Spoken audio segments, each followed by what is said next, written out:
He stood in my kitchen, eyes blazing, voice flat. "You'll regret cutting off your own son." 7 years of silent sacrifice, and now he was serving me legal papers on my birthday. The envelope shook in his hand. Mine didn't. "Go ahead," I said, setting the teacup down, "but bring every receipt." That's when my son realized. His mother kept everything. All right, before we dive into this crazy story, do me a favor. Subscribe and tell us where you're watching from. The voicemail started like so many before it. Fast, slurred, urgent. But this one had a serrated edge. "You're unbelievable, Mom. After everything I've done for you, this is how you repay me? You've become dead weight, and I'm tired of dragging you along." I sat in my kitchen, coffee going cold in my hands, staring at the blinking red light on my landline. I didn't play it again. I didn't need to. His words echoed louder than any machine. Dead weight. 7 years. I'd covered his rent for 7 years, never missed a month, and when I finally said no, he said I was useless. I looked around at the signs of all the ways I'd downsized to keep up his lifestyle. My dining room set, gone, replaced with a 2-person fold-out table from a garage sale. My vacation fund, emptied 3 Christmases ago to fix his radiator. And my shoes. I hadn't bought new walking shoes since 2019. The heels were soft from wear, but I wore them anyway. Bryce always needed something more. It had started small, like most things do. His roommate skipped town. Could I cover the difference for a month? Then it was a medical bill, then a deposit on a new apartment. By the 3rd year, I stopped keeping track. Not because I didn't care, but because part of me didn't want to know the number. Not really. I'd tell people I was just helping him get on his feet. What I didn't say was that those feet never seemed to touch the ground. Just 2 days before the voicemail, he'd called, said he needed another $2,000. Rent again. But I'd hesitated this time. I told him gently that things were tight. That retirement wasn't what I expected, that groceries cost more now, and the electric bill had spiked with the last cold snap. He paused, then scoffed. "Right, because the woman who used to bring snacks to the entire ER can't spot her own kid a little help." I didn't yell. I didn't explain. I simply said no. The silence was short, but it felt final. Then came the voicemail. Dead weight. I didn't cry. Not then. Not right away. Instead, I opened my filing cabinet and pulled out a battered accordion folder with peeling edges and a faint scent of lemon cleaner. I hadn't touched it in years. I flipped past my own retirement paperwork, past George's death certificate, God, 8 years now, and stopped at the dusty green tab labeled Bryce's Support, 2016 to present. The label felt almost sterile, detached, like it belonged in an archive, not my kitchen. I opened it. Inside were neatly clipped stacks of bank statements, copies of wire transfers, printed Venmo confirmations, and handwritten notes to myself on yellow legal pads. Covered rent again. He promised it's the last time. Car broke down, $1,100 for repairs. Declined trip to see Susan. ER copay. He didn't have insurance. Canceled my dental cleaning. Every number bled into the next. Thousands. Tens of thousands. A resume of sacrifice. I ran my fingers across the ink. Each line had once felt like love. Now it looked like a receipt. My chest felt heavy, but not from grief, from clarity. The son I'd raised with lullabies and pancakes had turned me into a silent investor in a life I wasn't invited to anymore. The doorbell rang, but I didn't move. Let it ring. I picked up a red pen and wrote a new date in the margin. March 3rd, the day I said no. A day I didn't give in. A day I finally counted myself in the equation. The folder sat on the table like a loaded weapon. My heart thudded behind my ribs. I didn't know what I was going to do yet, but for the first time in years, I knew what I wasn't going to do. I wasn't going to disappear for someone who only noticed me when the check didn't clear.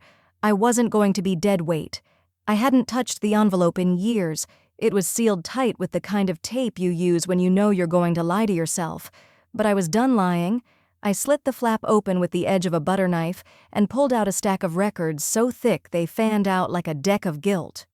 The first sheet was from February 2016, $1,325 wired to Bryce's landlord in Pittsburgh. He'd just moved out there for a job he lost 6 weeks later. Toxic workplace, he'd said. I'll find something better. I paid that month, then the next. Then I stopped counting. I sat at the kitchen table under the flickering ceiling light, paper after paper crinkling under my fingers. Rent, food delivery receipts when he was too depressed to cook. Uber rides to interviews, $2,480 for a dental crown because he didn't want to walk into a second date looking like a junkyard. Every figure punched a hole in my stomach. I could smell the old carpet in my hallway, the one I hadn't replaced because it still worked. I could hear the humming of my ancient fridge that cycled louder than the news at night, and I could feel the dent in my mattress where the springs had given up, but I hadn't. There was one line item from 2019, $3,200 for emergency car repairs. That one pulled me under. I remembered sitting on the edge of the exam table at the orthopedic clinic that winter, waiting for the doctor to tell me if I'd need surgery for my knee. I had declined the MRI because I didn't have the deductible money. Bryce had needed his car to get to a startup pitch. He never got the funding. I never got the MRI. I turned the page. $175. Therapist copay, March 2020, $64. DoorDash, hangover breakfast, $800. Rent, again? My stomach twisted. Jesus, Helen, came a voice behind me. I looked up to see Carol in the doorway, holding a casserole dish wrapped in a plaid kitchen towel. She'd let herself in, like always. "Is that all, Bryce?" she asked, eyeing the papers like they were evidence in a trial. "All of it," I said. "Every month, every favor." Carol set the dish down with a firm thunk. "If he's gonna treat you like a bank," she muttered, "you might as well charge interest." I let out a dry laugh, but it snagged in my throat. "I'm serious," she said, sitting across from me. "You've paid off more than some ex-husbands." I picked up one of the statements, still warm from my hand. "It's not even about the money anymore. It's about how invisible I've made myself to keep him afloat." She reached for my hand. "You know what makes you visible? Saying no and meaning it." I nodded, but a numbness spread through me like cold water. I couldn't cry. Not yet. That night I poured myself a glass of Merlot, pulled out a spiral-bound notebook, and began to write. 2016. You lost your job. I paid rent. You said thank you. 2017. You broke your tooth. I paid the dentist. You said it was temporary. 2018. You crashed your car. I paid insurance. You said I saved your life. Line after line, I laid out the years like obituaries of my boundaries. It was part diary, part confession, part math. When I looked at the total I had roughly calculated, my heart jerked. Over $54,000. That didn't count gas money, groceries, emotional currency. I closed the notebook, wrote one last line in ink so sharp it bled through the paper. "This is the cost of unconditional love." My phone buzzed. I flipped it over. Venmo request, Bryce, $875. Apology rent due. The message sat like a bruise on my screen. No context, no apology, just due. The Venmo request sat in my notifications like a demand letter dressed up in emojis. Apology rent due. No message, no softening language. Just an amount and a deadline, like I was some forgetful accountant who'd missed payroll. I didn't respond right away. I reread it twice, hoping I'd misinterpreted it, hoping he meant it as a joke. But Bryce had lost the tone of humor months ago. Now everything was soaked in resentment. I sent a message. "Bryce, I'm sorry, but I can't keep doing this. My finances are tighter than you think. I love you, but I need to take care of myself too." 3 dots. Then nothing. Then, suddenly, they vanished. He wasn't typing anymore. A new message blinked in. "Tighter? You're retired. You sit on your ass all day. What do you even need money for?" I read it out loud. The words tasted metallic like blood. Another one came in seconds later. You're being dramatic. I've supported you emotionally since Dad died. You owe me more than money." There it was. That word again. Owe. I stared at the thread. Each message felt colder than the last, like he was stripping me for parts. When Bryce was a teenager, he was a storm of charm. After my husband died, he became the golden child by default. The house got quieter, smaller. I worked double shifts at the hospital and came home to a boy who wanted praise but never gave thanks. I didn't notice it then, not really. I mistook it for grief. I told myself he was hurting, same as me. But now, sitting on my sagging living room couch with the blinds drawn and my phone in my lap, I saw the pattern with painful clarity. He never asked. He expected. And when I said no, he treated it like betrayal. I deleted the Venmo request. No ceremony, no explanation. I just tapped decline and turned my phone face down on the table. 2 hours later, when I checked again, Bryce had blocked me. Texts went green. Voicemail rang once, then clicked off. I half laughed, a short, brittle sound. That's all it took? 7 years of rent, groceries, bailing him out of situations, and he ghosted me over a single declined payment. A knock at the door jolted me. Carol stepped in without waiting, like always. She was carrying a tote bag full of Trader Joe's snacks and a bottle of cheap white wine. "You look like you just found out your cat talks," she said, kicking off her shoes. "He blocked me," I said, holding up my phone. Carol's face didn't even flinch. "Good, now you can finally breathe." "It hurts more than I thought it would," I admitted. She didn't say I was being dramatic. She didn't tell me to make peace. She just sat down beside me and opened the wine. "Have you ever thought about talking to a financial advisor?" she asked between sips. "I mean, what if you stopped planning around him?" I looked at her like she'd just pitched skydiving. "You mean, plan for me?" She nodded. "Yes, exactly that." It sounded simple, obvious even, but something about it cracked me open.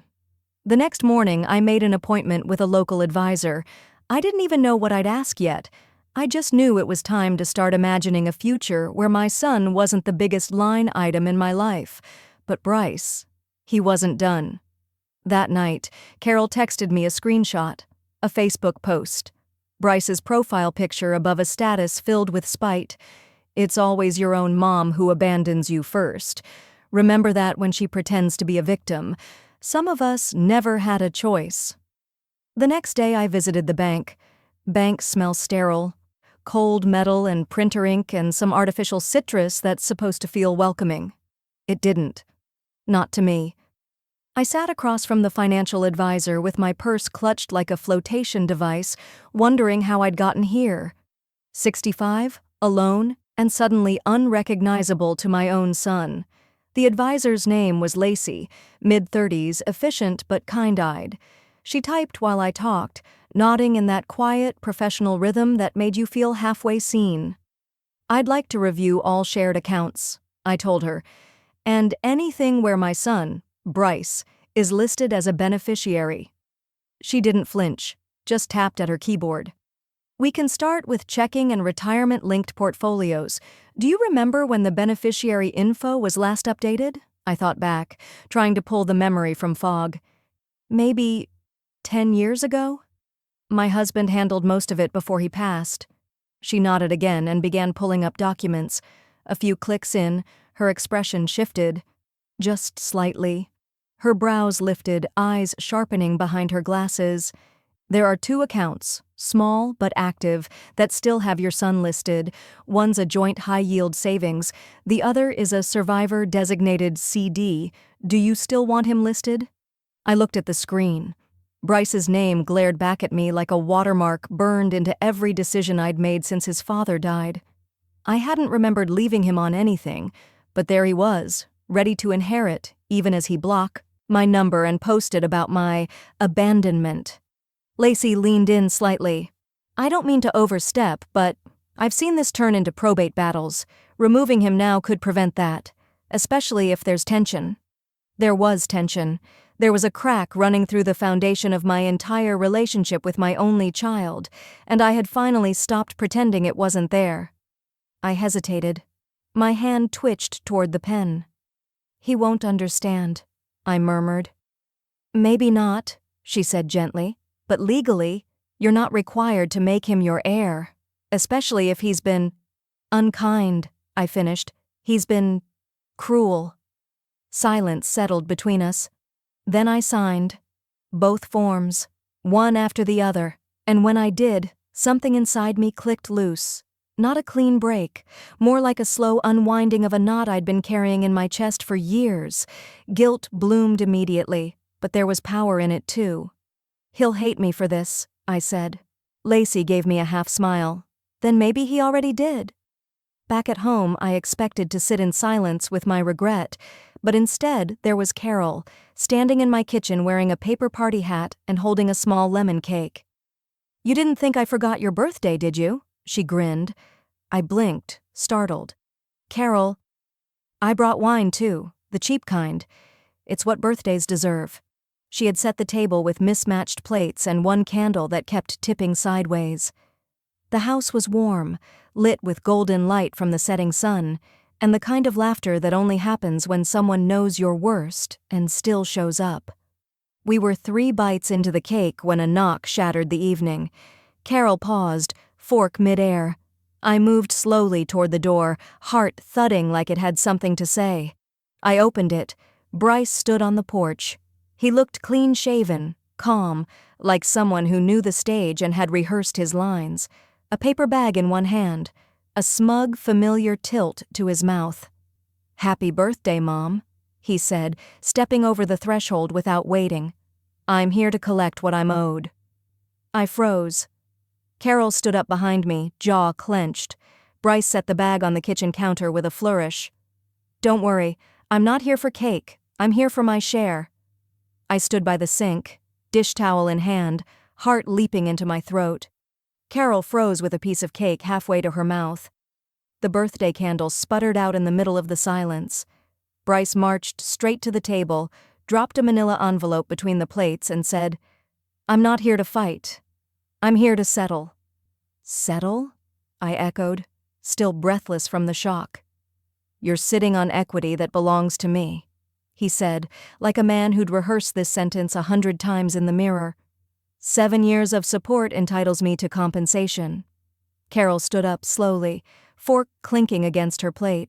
"You're not serious." He ignored her, looked right at me. "I've spoken to someone, a legal advisor. We're not filing yet. This is a draft, an opportunity to resolve things quietly." I reached for the envelope with trembling hands. The paper felt heavy, like it carried more than just words. Inside, a document titled Letter of Intent to Claim Equitable Ownership. Paragraphs of legal jargon swirled around one central, galling assertion that Bryce believed he had rights to my condo based on ongoing emotional investment and uncompensated contributions to household well-being. "You didn't live here," I whispered. "I didn't need to. I helped you financially." "No," I snapped. "I helped you, every month, for 7 years." He folded his arms. "You gave willingly. That doesn't erase my emotional labor." Carol barked a short, humorless laugh. "Emotional labor? You guilt-tripped her into being your ATM." His eyes narrowed. "This isn't your business. She's my friend, and she's not alone anymore." Carol reached for her phone. "Leave, Bryce, or I'm calling the police." For a second, he hesitated, his jaw clenched, the smirk faded, and something raw flickered in his eyes. But then he shoved his hands in his coat pockets, turned to me, and said loud enough for the neighbors to hear, "You'll regret this. You're not untouchable." Then he was gone. Door slammed, candle snuffed out by the rush of wind behind him. The silence that followed wasn't peaceful. It was scorched. I sat down slowly, hands still clutching the edge of the envelope. I wanted to cry, but the tears refused. My body had learned to hold them back from too many years of being strong. Carol sat beside me, her voice softer now. "We need a lawyer, a real estate one. This isn't just some tantrum. He's escalating." I nodded but couldn't speak. My hands ached from gripping the paper so hard. That night, I barely slept. Every time I closed my eyes, I saw the way he looked at me. Cold, entitled, transactional, like a man inspecting property he already thought he owned. By morning, I knew I had to begin sorting through everything, not just paperwork, history. I wandered into his old room. It hadn't changed much. Same crooked shelves, same posters peeling from thumbtacks. The air smelled like forgotten teenage years, dust and carpet cleaner and faint cologne. I stood there, trying to remember when he was last just my son, before the anger, before the entitlement. I pulled open the desk drawer. Empty.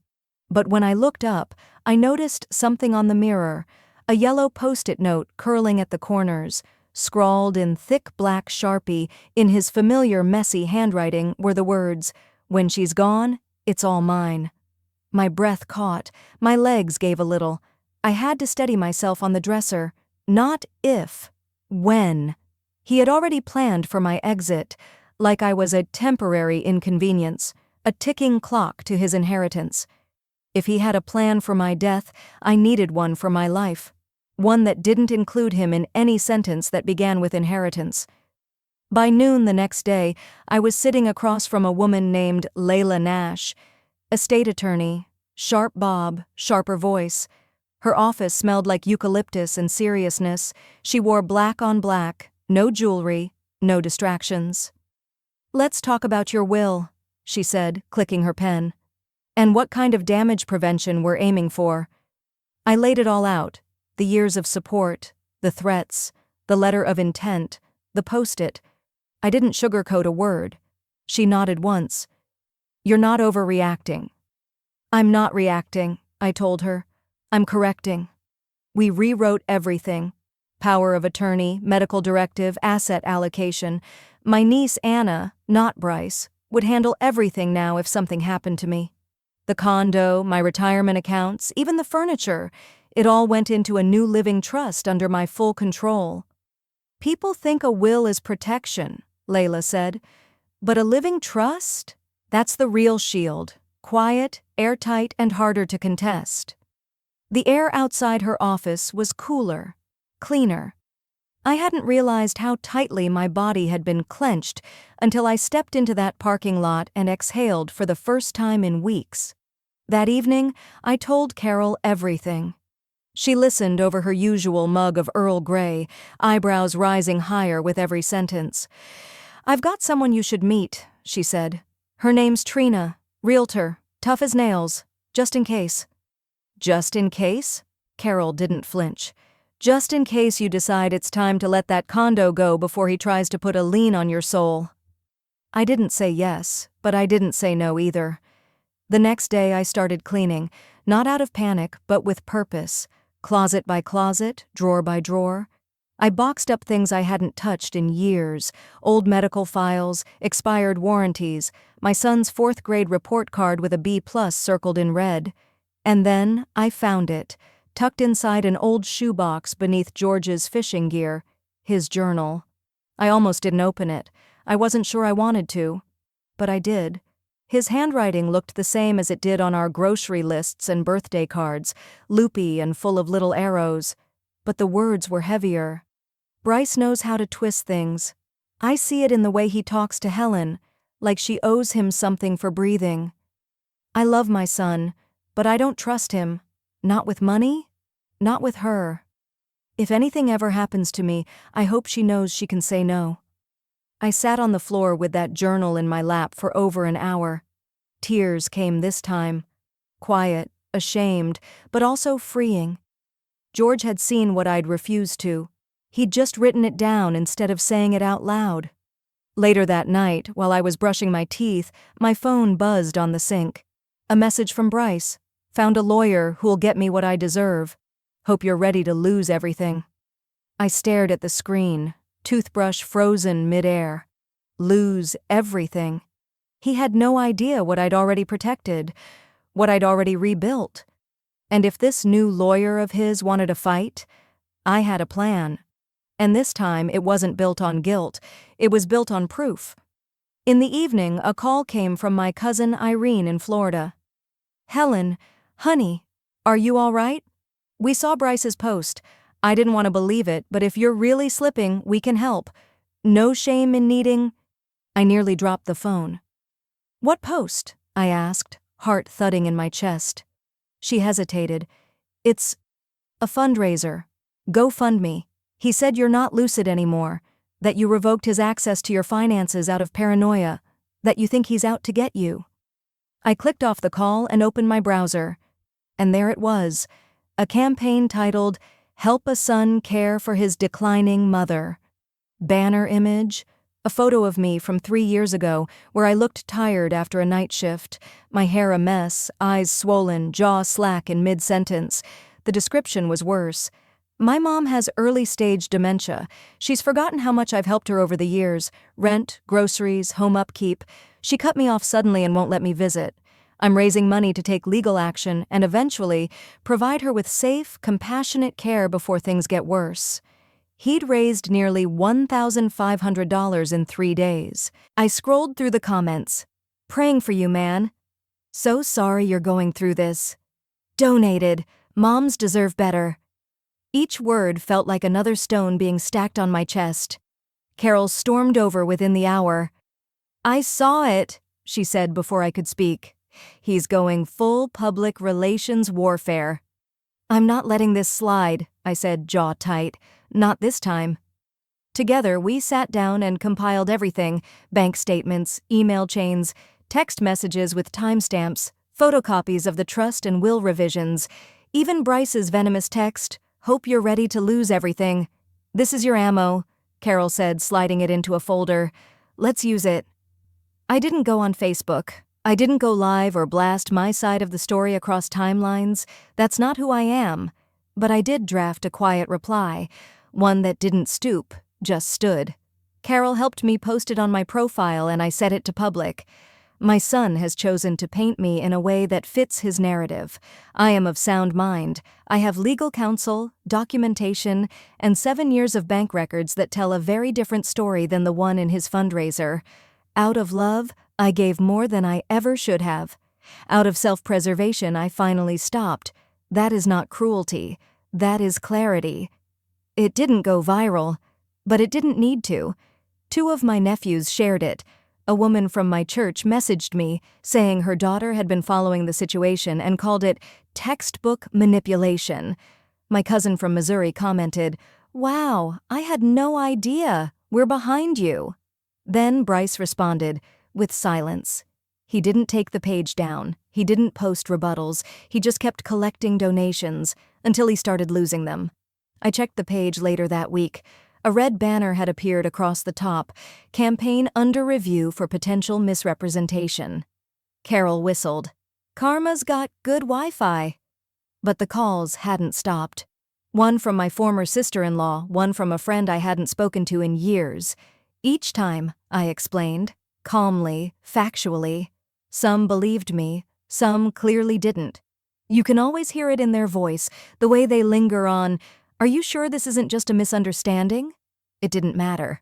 The truth didn't need a megaphone. It needed a backbone. One evening after dinner, I sat by the window with a glass of wine, watching the sunset drip orange and violet across the sky. That's when I opened the messages folder on my laptop. New notification. Subject, public inquiry. From reporter Jung at localtimespod.com. Body, Ms. Harper, I've been following your son's viral GoFundMe and came across your statement. I'd love the chance to hear your side for an article on elder care, family boundaries, and online fundraising abuse. Would you be willing to talk? I reread it 3 times, and I smiled. This wasn't just about me anymore. It was about every mother who'd been rewritten in someone else's story and was finally ready to write her own. The reporter arrived just after noon, a slim woman in a navy windbreaker with a leather notepad and a recorder tucked into her pocket. Her name was Jenna Young, and she looked young enough to be my granddaughter, but her eyes carried a weight that told me she'd covered harder stories than this. "I'm not here to sensationalize," she said as we sat down at my kitchen table. "But what you're going through, a lot of people quietly endure it. If you're ready, I think your voice could help." I took a sip of peppermint tea to calm my nerves and nodded. "I'm not trying to destroy my son," I said, "but I'm not going to be buried under his lies either." She clicked on the recorder. "Start wherever you want." So I did. I told her about the years, 7 to be exact, of rent payments made behind closed doors. How I'd watched Bryce go from a boy who cried at thunderstorms to a man who weaponized guilt like a scalpel. I showed her the folder I'd labeled Support, 2016 to present, every transaction, every birthday check, every forgotten favor. Jenna never interrupted, just listened, nodding, scribbling in her notebook. "And when did you say enough?" she asked. I looked down at my hands, tracing a callus near my thumb. When he told me I was dead weight. We sat in silence for a few seconds. Then she asked the question I hadn't expected. "Do you still love him?" I answered without flinching. "Love isn't the problem. It's the permission I gave it to hurt me." Her eyes widened slightly, and I knew she'd write that line down word for word. By the time she left, I felt like I'd emptied a room in my chest that had been crowded for years. The article went live the following Wednesday. The Price of Love When Family Becomes Financial Abuse. The subheading read, "A retired nurse breaks her silence about being gaslit by her only son and finds a different kind of freedom in the process. She didn't twist my words. She didn't pad them in pity or paint me as a victim. She told the truth, my truth. Within 24 hours, the story, hey, over 30,000 views. And Bryce's GoFundMe? Flagged. Frozen. Eventually, it vanished altogether, an empty shell where false sympathy used to live. I didn't celebrate, not outwardly, but I did sleep through the night for the first time in weeks. The next day, I pulled out an old wooden box I hadn't opened since my husband passed. Inside were the documents we'd written up together when we'd first talked about retirement, travel plans, college savings, and a half-finished idea he'd always talked about, a scholarship in his name for nursing students from single-parent households. I never had the heart to pursue it. Until now. I called the local community college and asked what it would take. They said $5,000 to launch, more to sustain it. "I'll double it," I said, "and I'll write the first application question myself." They laughed, surprised. I didn't.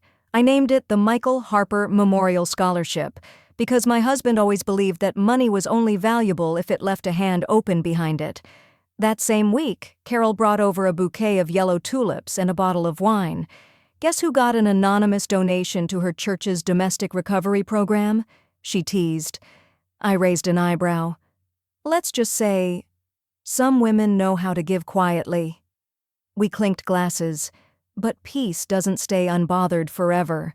Saturday morning, I was pulling weeds in the front garden when I noticed a figure standing at the bottom of my walkway. Clipboard, sunglasses, slack-jawed stare. Bryce. Not the son I raised, but the man he'd become.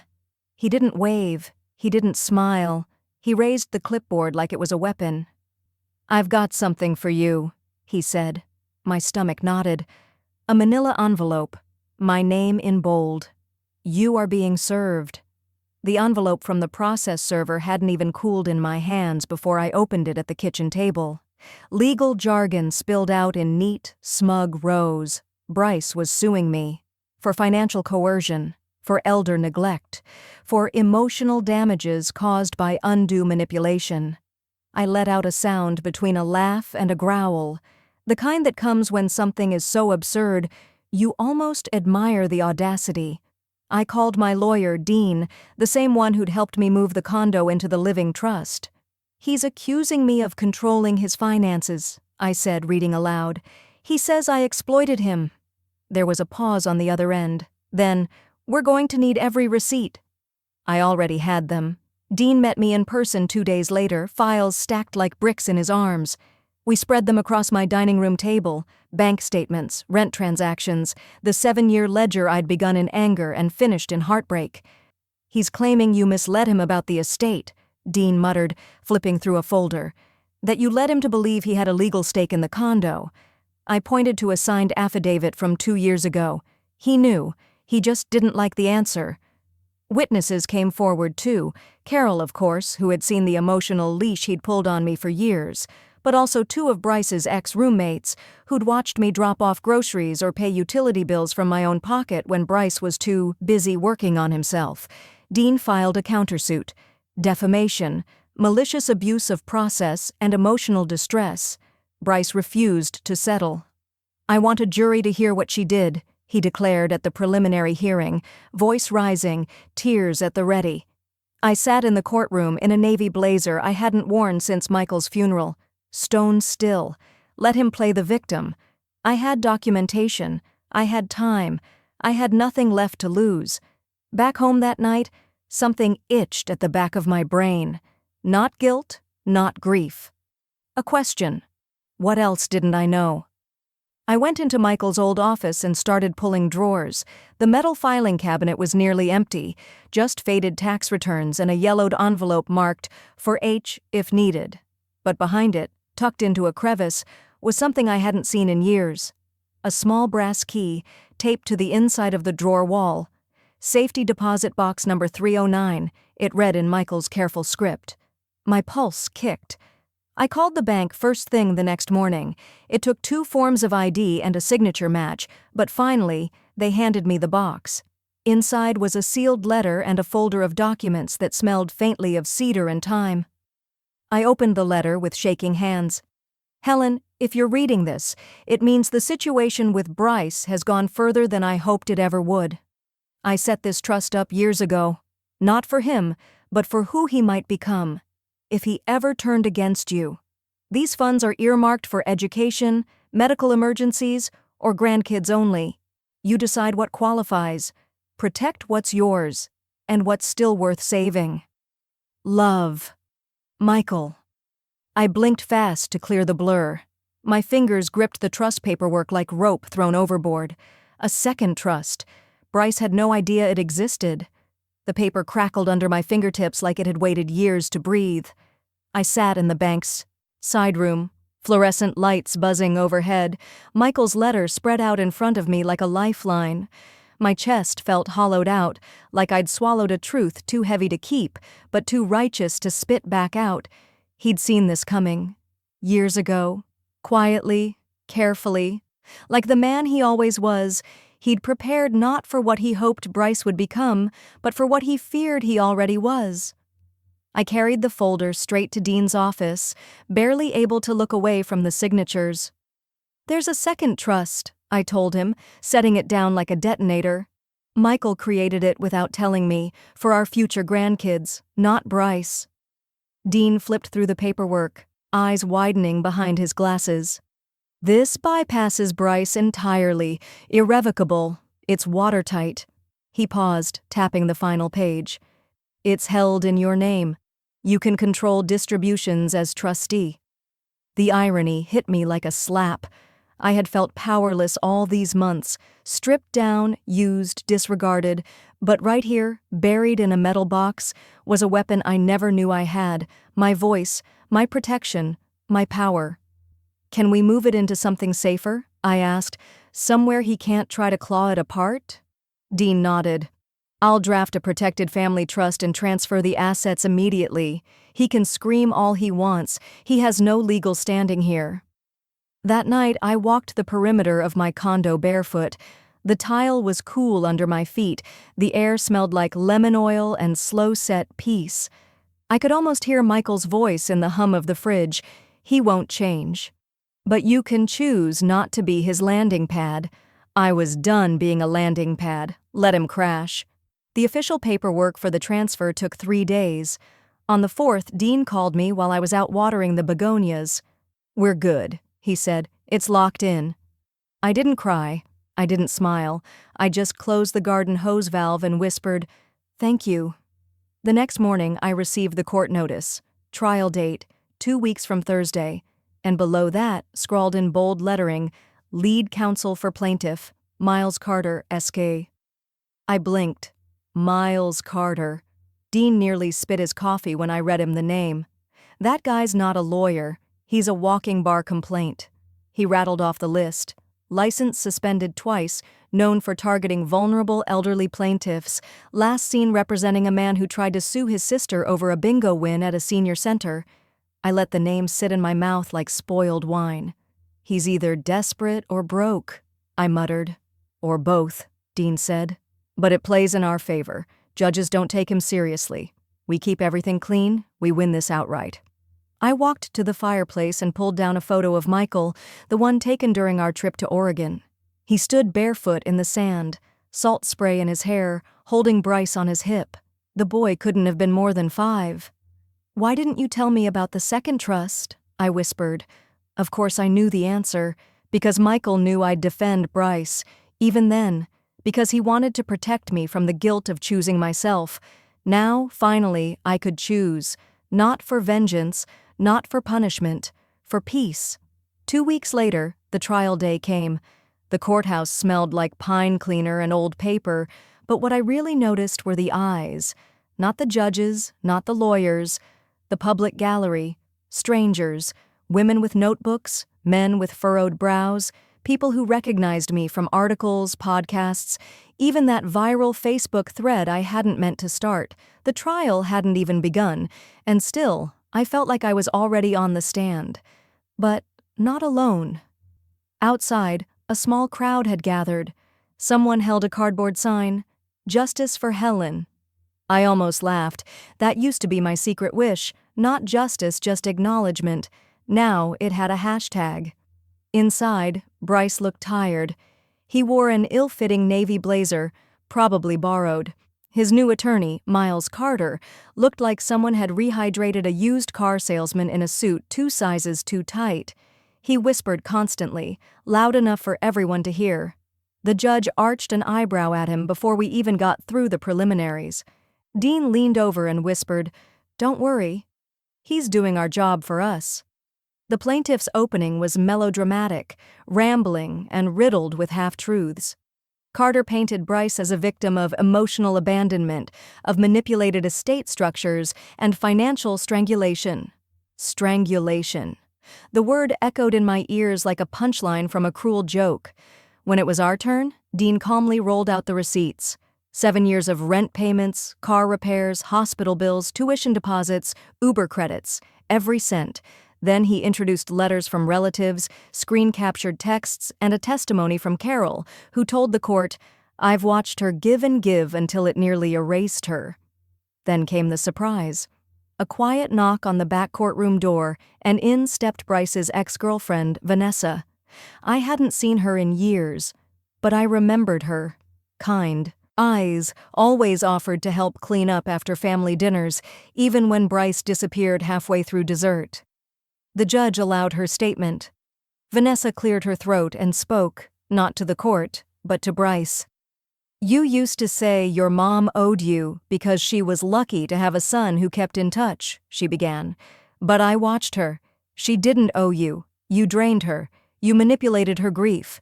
And when she stopped, you acted like she stole something." Bryce didn't look at her. Not once. When it was finally my turn to speak, I didn't have to dig deep. The words had been forming in me for years.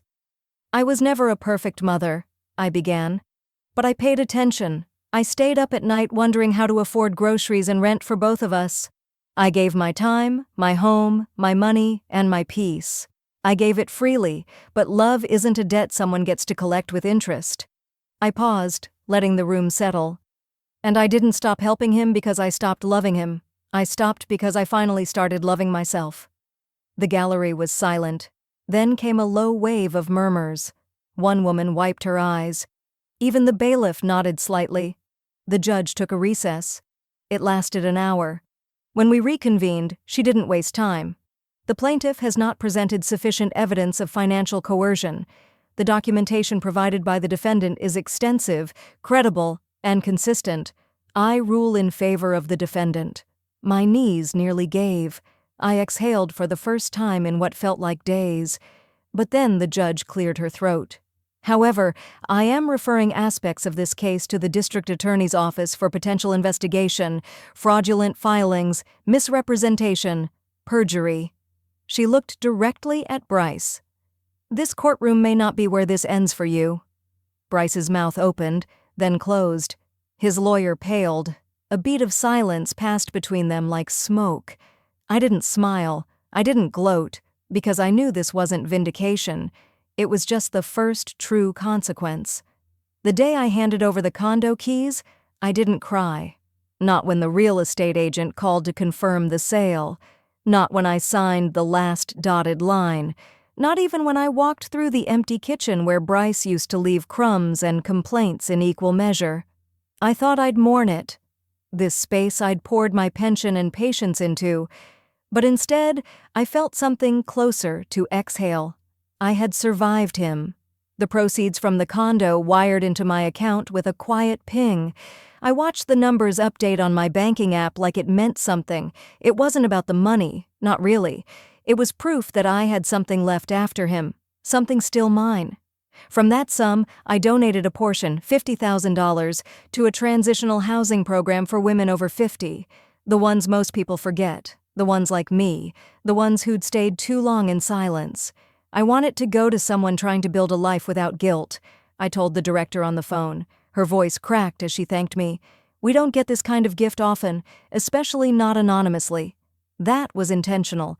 I didn't want a plaque. I wanted change. Next, I set up a living trust, not for Bryce, but for Clara, my niece. She was the first to defend me when Bryce's lies made it to Facebook. She checked in without asking for anything. She'd grown up with less and somehow learned how to love without expecting a payout. I'm stunned, she said when I told her. That's why it's yours, I replied. You don't think you're entitled to it. She cried. I didn't. That too felt like healing. Back at home, my new apartment, smaller and sunnier, I unpacked slowly. Just essentials. No relics. I didn't bring the framed photo of Bryce from his graduation. I didn't need reminders of the years I spent shaping his future while he chiseled away at mine. Instead, I framed a quote from my late husband's journal. Let your love be kind, but let your boundaries be steel. Bryce's accounts were frozen. Dean, my attorney, made sure of that. The GoFundMe money, what remained of it, was held for investigation. Bank statements showed his falsehoods. There were no medical bills from me, no unpaid rent, just fast food and vacations. I expected him to disappear, but that's not what Bryce does. A letter arrived days later, crisp white paper, no return address, the kind that looks legal just long enough to make your stomach knot. It was an appeal. He was claiming judicial bias, misrepresentation of financial facts. The words were technical, cold, but I knew them for what they were.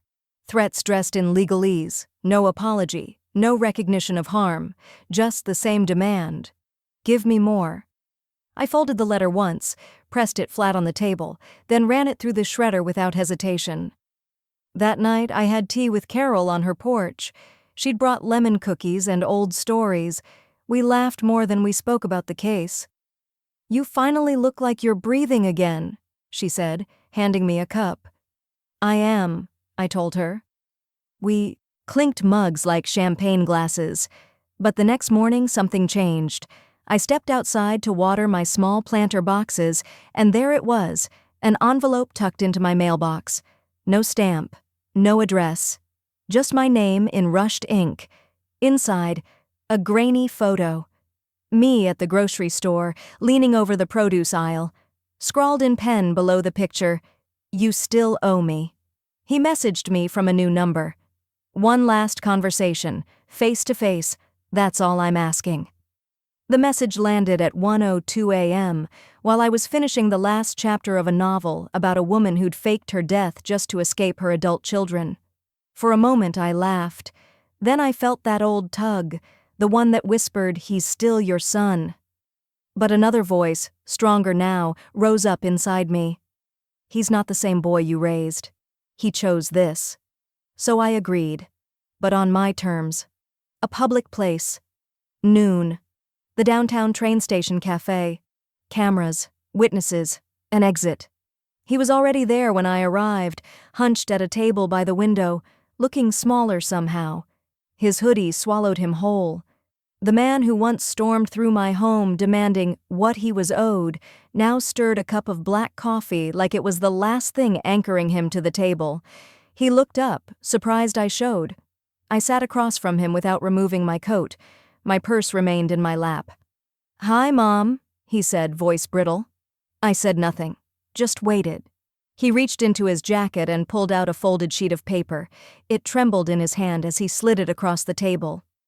"My lawyer said if I withdraw the appeal, I can maybe still recover some housing support through mediation. If you'd be open to that." I didn't even look at it. "I'm not here to revisit the past," I said calmly. "I'm here to end the future." He blinked, lips parting in a way that used to break me. "But I'm your son. And I was your mother," I said, "right up until you put a price tag on my funeral." His jaw tensed. A crack appeared in the facade. The victim mask, the wounded boy performance, all of it strained under the weight of my resolve. "I was hurting," he tried. "You don't understand what it's like to feel abandoned by your own blood." "You mean like being sued by your child? Lied about online? Called dead weight after paying your rent for 7 years? He flushed red, anger rising, but boxed in. We weren't in private anymore. His rage had nowhere to land but back on him. "I made mistakes," he said finally. "But you cut me off like I never mattered." "You mattered," I said. "You just didn't respect it." He looked away, out the window.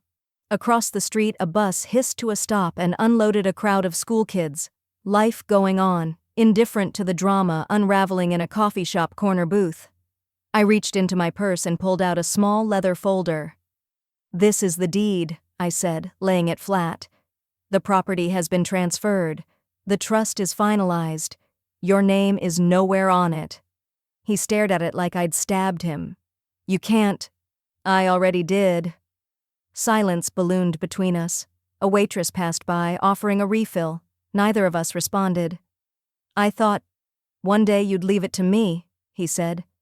"That's what Dad would have wanted." I stood, slow and steady.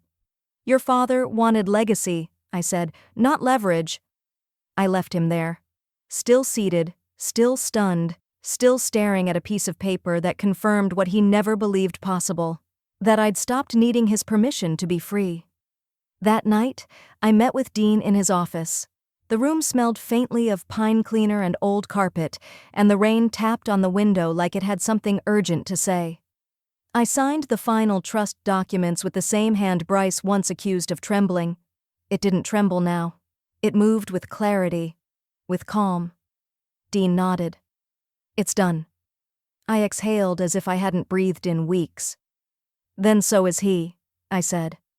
I used to think distance was enough, that if I stopped answering his calls, blocked his number, deleted the memories like expired voicemails, the pain would fade too. But distance doesn't end a war. Legal clarity does. So I filed the paperwork. A permanent no-contact order, not just a restraining one. My attorney, a sharp woman named Vera with a voice like gravel and eyes that miss nothing, slid the papers across her oak desk. "This is more than protection," she said. "It's permission. To live again." I signed. My hand didn't shake. In those sterile county court halls where the air smells faintly of bleach and old coffee, I handed over every receipt, every text, every insult, brick by brick. Evidence that the bond had rotted from the inside. "Once filed," Vera said, "he won't be able to email, call, write, or step within 200 feet without facing charges." "And if he does?" I asked. Her lips curved into something close to satisfaction. "Then he learns that consequences aren't optional." When I left the courthouse, the rain had just stopped. The clouds hadn't cleared, but something inside me had. Carol was waiting in my kitchen when I got home. She had made lemon bars, too tart, but I never told her, and brought a single white candle in a thrifted glass holder. "We're celebrating," she said. "Celebrating what?" "Your divorce," she grinned, "from toxicity." I laughed, for real this time. It wasn't a loud laugh, more like the kind that bubbles up from the place where grief used to sit. The space was finally mine again. We clinked tea mugs. "To scissors," Carol toasted. "And steel." The next morning, the letters started arriving. Not from Bryce, from strangers. One woman in Vermont, another in Oklahoma, 2 from California. Women with handwriting that shook and pages that smelled like ink and perfume and old sorrow. They'd read the article, seen the interview clip, heard about the trust, the lawsuit, the son. He sounds like mine? I thought I was alone. You made me feel sane again. I sat on the porch with a blanket over my knees, reading them out loud to the wind like prayers. Some were angry, some heartbroken, but all of them came from places I knew too well. Kitchens filled with silence, bank statements covered in red ink, hospital visits where no one showed up. One letter read, "I finally told my son no yesterday. It was terrifying, but now I know I'm not the only mother learning to let go." I folded that one and tucked it into my kitchen drawer next to the teaspoons. Not everything had to be sacred to be saved. That afternoon, Carol brought over envelopes from her P.O. box. She said some women had found her address too. We sat with them spread across my dining table, overwhelmed. "You're not just surviving this," Carol said softly. "You're changing the map for all of us." I didn't respond, just reached out and squeezed her hand. At 3:11 p.m., my lawyer called. "Bryce has been served an official eviction," she said. "The landlord had already flagged his GoFundMe page after the fraud allegations. His lease was month to month." "Where is he now?" I asked, out of habit more than concern. "Not our problem anymore." I stood by the window, looking at the wet sidewalk, at the puddle reflecting the sky like it was trying to be more beautiful than it was. I didn't smile. I didn't cry. I just breathed. Because it was finally over. That night, as I rinsed dishes and hummed to the rhythm of my new life, a news alert popped up on my phone. Bryce Tanner's GoFundMe account officially frozen following investigation. His face stared back from the screen, eyes wide, unshaven, holding a cardboard sign on a busy corner.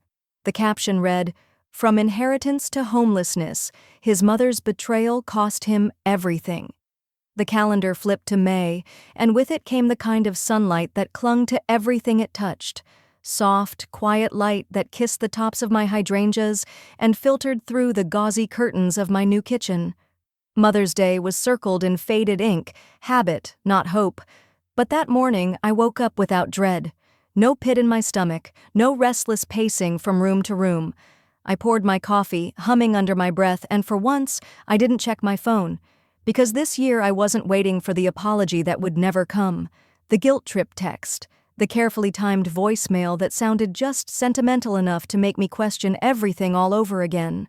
Instead, I stepped outside barefoot, toes pressing into the dew-wet grass, and turned my face toward the sun.